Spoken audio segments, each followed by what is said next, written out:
ଆପଣ ତାଜମହଲର ନାମ ନିଶ୍ଚୟ ଶୁଣିଥିବେ, କିନ୍ତୁ ଆପଣ ଜାଣିଛନ୍ତି କି ତାଜମହଲ ସହ ଜଡ଼ିତ ଅନେକ ରହସ୍ୟ ଆଜି ମଧ୍ୟ ଲୋକଙ୍କୁ ଭୟଭୀତ କରେ। କେହି କହନ୍ତି ତାଜମହଲ ପ୍ରେମର ପ୍ରତୀକ, ତେବେ କେହି କହନ୍ତି ଏହା ଗୋଟିଏ ରହସ୍ୟମୟ ଷ୍ଟ୍ରକ୍ଚର। ଆଜିର ଏହି ଭିଡ଼ିଓରେ ଆମେ ଜାଣିବା ତାଜମହଲ ସେହି ଅଜଣା ରହସ୍ୟ ଯାହା ଶୁଣିଲେ ଆପଣ ଆଶ୍ଚର୍ଯ୍ୟ ହୋଇଯିବେ। ତାଜମହଲ ଭାରତର ଆଗ୍ରା ସହରରେ ଅବସ୍ଥିତ। ଏହାକୁ ମୁଗଲ ବାଦଶାହ ଶାହାଜାହାନ ତାଙ୍କ ପ୍ରିୟ ବେଗମ ମୁମତାଜଙ୍କ ସ୍ମୃତିରେ ତିଆରି କରିଥିଲେ। କୁହାଯାଏ ଯେ ମୁମତାଜଙ୍କ ମୃତ୍ୟୁ ପରେ ଶାହାଜାହାନ ଭାଙ୍ଗି ପଡ଼ିଥିଲେ।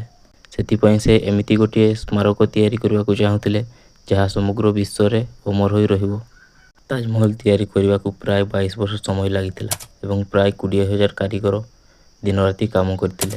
କିନ୍ତୁ ସବୁଠାରୁ ଆଶ୍ଚର୍ଯ୍ୟ କଥା ହେଉଛି ତାଜମହଲ ଆର୍କିଟେକ୍ଚର ଆଜି ମଧ୍ୟ ସାଇଣ୍ଟିଷ୍ଟମାନଙ୍କୁ ଚମକାଇ ଦେଉଛି। କୁହାଯାଏ ତାଜମହଲର 4ଟି ମିନାର ବାହାର ଦିଗକୁ ହାଲୁକା ଝୁଲିକି ଅଛି। କାହିଁକି ଜାଣନ୍ତି? ଯଦି କେବେ ଭୂମିକମ୍ପ ହୁଏ ତେବେ ସେଗୁଡ଼ିକ ମେନ୍ ବିଲ୍ଡିଂ ଉପରେ ପଡ଼ିବ ନାହିଁ। 400 ବର୍ଷ ପୂର୍ବରୁ ଏମିତି ଇଞ୍ଜିନିୟରିଂ ଇମ୍ପସିବଲ୍ ଥିଲା। କିନ୍ତୁ ରହସ୍ୟ ଏଠିରେ ଶେଷ ହୁଏ ନାହିଁ। ଅନେକ ଲୋକ କହନ୍ତି ତାଜମହଲର ତଳେ ଗୋପନୀୟ କକ୍ଷ ଅଛି ଯାହା ଆଜି ପର୍ଯ୍ୟନ୍ତ ସାଧାରଣ ଲୋକଙ୍କ ପାଇଁ ବନ୍ଦ ରହିଛି। କିଛି ହିଷ୍ଟୋରିଆନଙ୍କ ମତରେ ସେଠାରେ ଗୋପନ ଡକୁମେଣ୍ଟ କିମ୍ବା ଟ୍ରେଜର ଥାଇପାରେ। ତେବେ କିଛି ଲୋକ କହନ୍ତି ସେଠାରେ ଅଜଣା ଟନେଲ ମଧ୍ୟ ଅଛି। କିନ୍ତୁ ଆଜି ପର୍ଯ୍ୟନ୍ତ ସତ୍ୟ କ'ଣ ତାହା କେହି ଜାଣିପାରି ନାହାନ୍ତି। ତାଜମହଲର ରଙ୍ଗ ମଧ୍ୟ ଦିନର ସମୟ ଅନୁଯାୟୀ ବଦଳିଯାଏ। ସକାଳେ ହାଲୁକା ଗୋଲାପୀ, ଦିନେ ଧଳା ଏବଂ ରାତିରେ ସୁନାଲି ଦେଖାଯାଏ।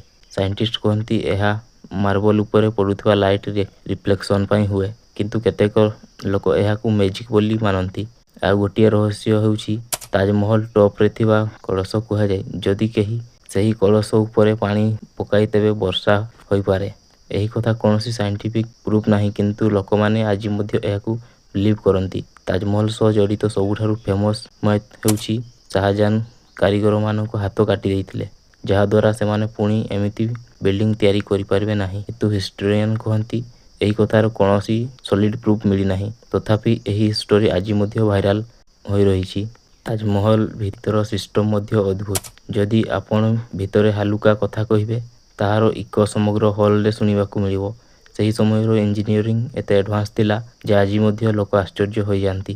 କିନ୍ତୁ ସବୁଠାରୁ ଭୟଙ୍କର କଥା ଏବେ ଆସୁଛି। କିଛି ଲୋକ କହନ୍ତି ରାତିରେ ତାଜମହଲ ନିକଟରେ ଅଜଣା ଶବ୍ଦ ଶୁଣାଯାଏ। କେହି କହନ୍ତି ସେଠାରେ ପାରାନର୍ମାଲ ଆକ୍ଟିଭିଟି ହୁଏ। ଯଦିଓ ଏହାର କୌଣସି ପ୍ରୁଫ୍ ନାହିଁ, ତଥାପି ଏହି ଷ୍ଟୋରି ଲୋକମାନଙ୍କୁ ଡରାଇ ଦେଉଛି। ବ୍ରିଟିଶ ଶାସନ ସମୟରେ ତାଜମହଲର କିଛି ମୂଲ୍ୟବାନ ପଥର ମଧ୍ୟ ଚୋରି ହୋଇଥିବା କୁହାଯାଏ। କିନ୍ତୁ ଆଜି ମଧ୍ୟ ତାଜମହଲ ଦୁନିଆର ସବୁଠାରୁ ସୁନ୍ଦର ମନ୍ୟୁମେଣ୍ଟମାନଙ୍କ ମଧ୍ୟରୁ ଗୋଟିଏ। ପ୍ରତିବର୍ଷ ଲକ୍ଷ ଲକ୍ଷ ଲୋକ ତାଜମହଲ ଦେଖିବାକୁ ଆସନ୍ତି। କେହି ଏହାକୁ ଲଭ୍ ସିମ୍ବଲ କହନ୍ତି, ତେବେ କେହି ମିଷ୍ଟରି ପ୍ଲେସ୍। କିନ୍ତୁ ଗୋଟିଏ କଥା ସତ୍ୟ, ତାଜମହଲ କେବଳ ଗୋଟିଏ ବିଲ୍ଡିଂ ନୁହେଁ, ଏହା ହିଷ୍ଟୋରି, ଇମୋସନ, ମିଷ୍ଟରି ଏବଂ ଇଞ୍ଜିନିୟରିଂର ଏକ ଅଦ୍ଭୁତ ମିଶ୍ରଣ। ସେଥିପାଇଁ ଆଜି ମଧ୍ୟ ତାଜମହଲ ଦୁନିଆର ସବୁଠାରୁ ଫେମସ୍ ମନ୍ୟୁମେଣ୍ଟ ମଧ୍ୟରୁ ଗୋଟିଏ। ଏହିପରି ଅମେଜିଂ ହିଷ୍ଟୋରି ଏବଂ ମିଷ୍ଟରି ଫ୍ୟାକ୍ଟ ଭିଡ଼ିଓ ପାଇଁ ଚ୍ୟାନେଲକୁ ସବସ୍କ୍ରାଇବ କରନ୍ତୁ।